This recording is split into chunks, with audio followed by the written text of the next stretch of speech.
Proverbs chapter 31. The sayings of King Lemuel. An inspired utterance his mother taught him. Listen, my son. Listen, son of my womb. Listen, my son, the answer to my prayers. Do not spend your strength on women, your vigor on those who ruin kings. It is not for kings, Lemuel. It is not for kings to drink wine, not for rulers to crave beer, lest they drink and forget what has been decreed, and deprive all the oppressed of their rights. Let beer be for those who are perishing, wine for those who are in anguish. Let them drink and forget their poverty, and remember their misery no more. Speak up for those who cannot speak for themselves, for the rights of all who are destitute. Speak up and judge fairly. Defend the rights of the poor and needy. A wife of noble character, who can find? She is worth far more than rubies. Her husband has full confidence in her and lacks nothing of value.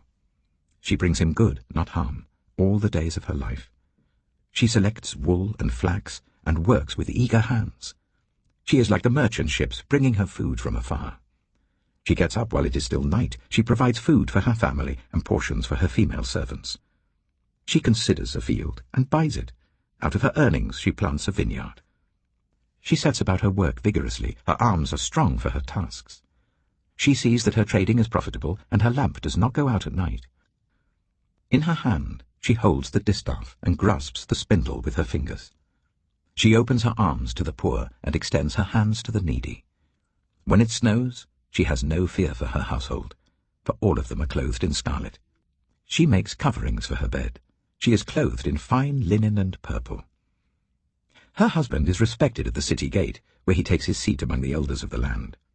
She makes linen garments and sells them, and supplies the merchants with sashes.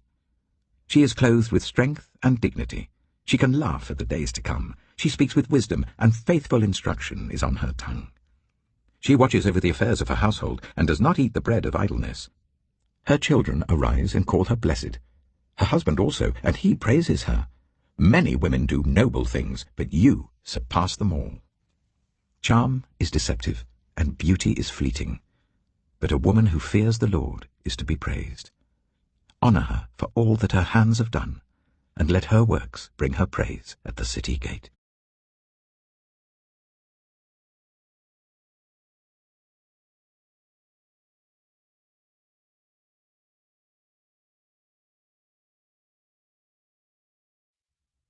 John chapter 5. Sometime later, Jesus went up to Jerusalem for one of the Jewish festivals. Now there is in Jerusalem near the sheep gate a pool, which in Aramaic is called Bethesda, and which is surrounded by 5 covered colonnades. Here a great number of disabled people used to lie, the blind, the lame, the paralyzed.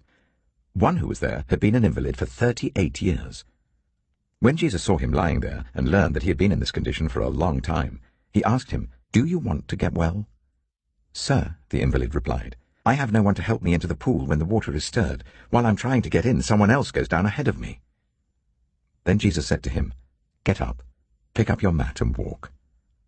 At once the man was cured. He picked up his mat and walked. The day on which this took place was a Sabbath, and so the Jewish leaders said to the man who had been healed, "It is the Sabbath. The law forbids you to carry your mat." But he replied, "The man who made me well said to me, 'Pick up your mat and walk.'" So they asked him, "Who is this fellow who told you to pick it up and walk?" The man who was healed had no idea who it was, for Jesus had slipped away into the crowd that was there. Later, Jesus found him at the temple and said to him, "See, you are well again. Stop sinning, or something worse may happen to you." The man went away and told the Jewish leaders that it was Jesus who had made him well. So, because Jesus was doing these things on the Sabbath, the Jewish leaders began to persecute him. In his defense, Jesus said to them, "My Father is always at his work to this very day, and I too am working." For this reason they tried all the more to kill him. Not only was he breaking the Sabbath, but he was even calling God his own Father, making himself equal with God. Jesus gave them this answer, "Very truly I tell you, the Son can do nothing by himself. He can only do what he sees his Father doing, because whatever the Father does, the Son also does. For the Father loves the Son, and shows him all he does. Yes, and he will show him even greater works than these, so that you will be amazed. For just as the Father raises the dead and gives them life, even so the Son gives life to whom he is pleased to give it. Moreover, the Father judges no one, but has entrusted all judgment to the Son, that all may honor the Son just as they honor the Father. Whoever does not honor the Son does not honor the Father who sent him. Very truly I tell you, whoever hears my word and believes him who sent me has eternal life and will not be judged, but has crossed over from death to life. Very truly I tell you, a time is coming and has now come, when the dead will hear the voice of the Son of God, and those who hear will live. For as the Father has life in himself, so he has granted the Son also to have life in himself. And he has given him authority to judge, because he is the Son of Man. Do not be amazed at this, for a time is coming when all who are in their graves will hear his voice and come out. Those who have done what is good will rise to live, and those who have done what is evil will rise to be condemned. By myself I can do nothing. I judge only as I hear, and my judgment is just, for I seek not to please myself but him who sent me. If I testify about myself, my testimony is not true. There is another who testifies in my favor, and I know that his testimony about me is true. You have sent John, and he has testified to the truth. Not that I accept human testimony, but I mention it that you may be saved. John was a lamp that burned and gave light, and you chose for a time to enjoy his light. I have testimony weightier than that of John, for the works that the Father has given me to finish, the very works that I am doing, testify that the Father has sent me. And the Father who sent me has himself testified concerning me. You have never heard his voice, nor seen his form, nor does his word dwell in you, for you do not believe the one he sent. You study the Scriptures diligently because you think that in them you have eternal life.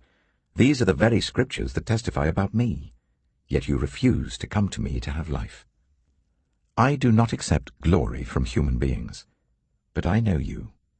I know that you do not have the love of God in your hearts. I have come in my Father's name, and you do not accept me. But if someone else comes in his own name, you will accept him. How can you believe, since you accept glory from one another, but do not seek the glory that comes from the only God? But do not think I will accuse you before the Father. Your accuser is Moses, on whom your hopes are set. If you believed Moses, you would believe me, for he wrote about me. But since you do not believe what he wrote, how are you going to believe what I say?